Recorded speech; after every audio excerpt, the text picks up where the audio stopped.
Und jetzt der Trump.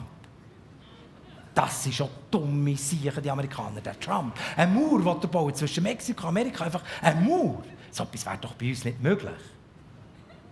Ja gut, Berlin, aber das ist lange her. Und ja, zu Ungarn haben sie eine Grenzmauer gemacht. Und zwischen Syrien und der Türkei haben sie eine neue Mauer gemacht. Und zwischen Israel und Palästina. Aber das geht uns Schweizer ja alles nicht an. Nein, bei uns in der Schweiz.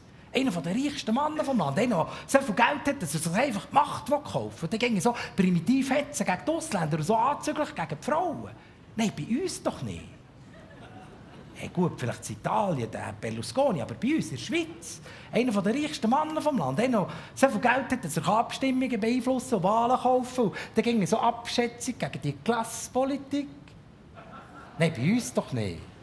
Das sind schon dumme Sachen, die Amerikaner.